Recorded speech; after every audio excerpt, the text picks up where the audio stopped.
Satu, dua, tiga. Ya, teman-teman, saat ini kita sudah masuk musim penghujan ya. Di beberapa wilayah di Indonesia mungkin sudah mulai lebat, mungkin sudah deras hujannya. Bahkan di pemberitaan sudah terjadi banjir ya di beberapa wilayah di Indonesia. Kita harus turut prihatin ya. Kita coba ulas sebentar, kita cerita-cerita ngobrol. Ya di sini ya banjir ini terjadi di antaranya ya karena tingginya apa namanya curah hujan ya, jadi ada cuaca ekstrim lah yang disebut seperti itu. Lalu ada harus juga pergerakan angin dan juga perubahan pola iklim ya, itu yang makin sulit begitu untuk diantisipasi. Kejadian seperti ini terjadi karena adanya deforestasi. Jadi ini tuh pengurangan luasan hutan ya akibat perubahan pemanfaatan lahan seperti itu. Lalu ada juga kegiatan urbanisasi yang tidak terkendali ya. Ini tidak lain karena pembangunan yang timpang begitu ya antara perkotaan dan juga desa sehingga menarik minat untuk ber apa ya pindah lah ke kota begitu ya untuk mengadu nasib. Resikonya apa? Yaitu terjadi pengurangan luasan ya. Jadi atau luas yang tadinya luasan untuk lahan untuk area hijau menjadi area permukiman begitu ya. Yang tadinya pesawahan menjadi permukiman, yang tadinya area tergenang menjadi permukiman. Itu konsekuensi ya begitu ya kira-kira dari adanya urbanisasi. Lalu juga banjir ini juga dipengaruhi oleh buruknya drainase gitu ya atau infrastruktur pendukung yang ada. Dampaknya apa? Dampaknya itu yang sudah terjadi saat ini yaitu kerusakan lingkungan ya, lingkungan seperti apa? Lingkungan permukiman begitu ya. Dan juga mengganggu aktivitas sosial dan ekonomi. Aktivitas sosial dan ekonomi ini seperti apa? Misalnya ya kegiatan transaksi jual beli begitu ya, yang kegiatannya eh, yang pendapatan diperoleh dari harian, kegiatan jual beli atau kita ada yang transportasi online begitu ya yang betul-betul mengandalkan pendapatan harian yang dihitung per trip. Ini tentu sangat merugikan ya jika terjadi banjir di mana-mana. Nah, itu ya.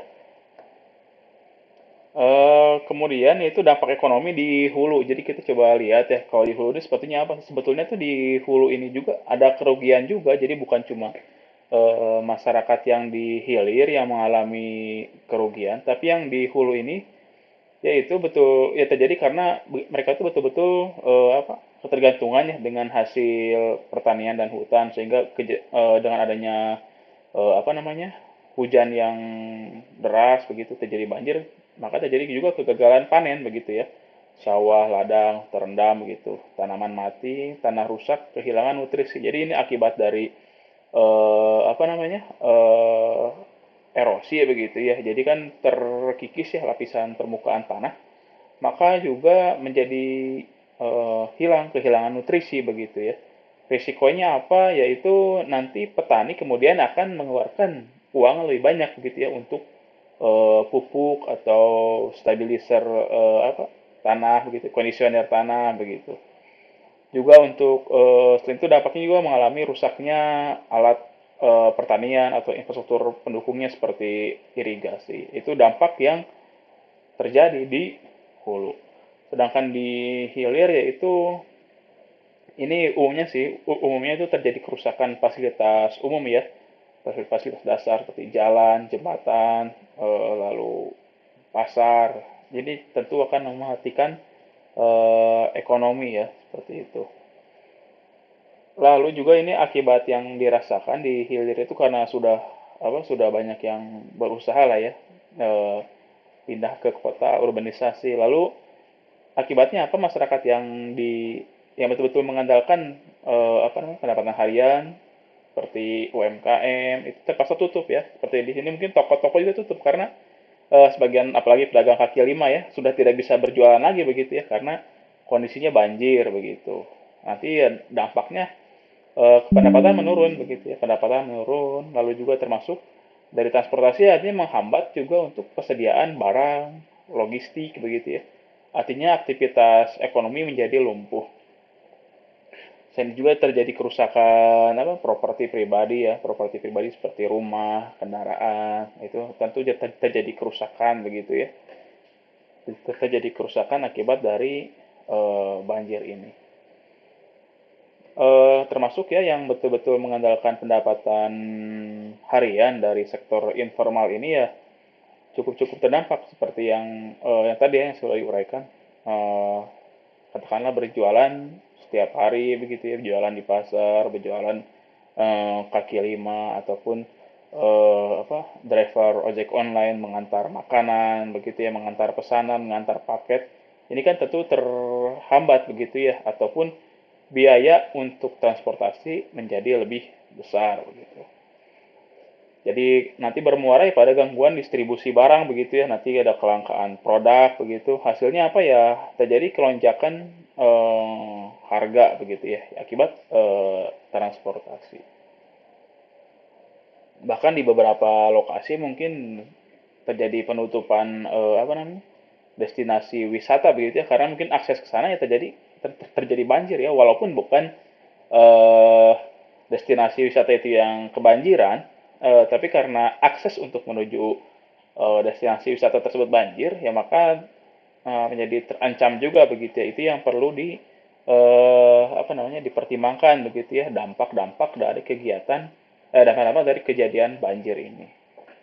Ya oleh karena itu diperlukan ya untuk pembangunan infrastruktur pendukung yang memadai, yaitu karena ini merupakan benteng begitu ya untuk untuk menjamin kelangsungan ekonomi ya. Jadi tidak hanya dipandang infrastruktur ini hanya hanya pembangunan saja, tapi ini tuh sebetulnya tuh benteng benteng untuk memastikan bahwa ekonomi itu tetap berjalan begitu ya.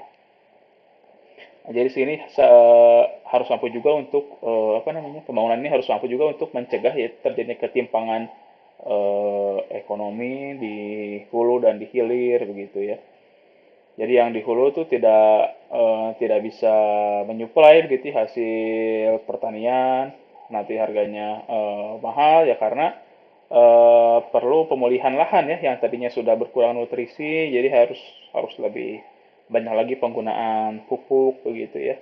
Konsekuensinya apa ya? Nanti harganya makin makin besar begitu ya, makin mahal begitu. Makanya ada kecenderungan untuk melakukan impor sekarang atau mungkin beberapa bahan pangan ya, karena untuk penggunaan pupuk di pertanian ini sudah besar begitu ya penggunaan pupuknya ya, karena akibat erosi gitu. Jadi yang di erosi ini bukan tapi juga nutrisi-nutrisi yang ada di dalam tanah gitu. Ya oleh karena itu ya perlu perbaikan infrastruktur publik ya yang memadai begitu ya. Walaupun ini sebetulnya tuh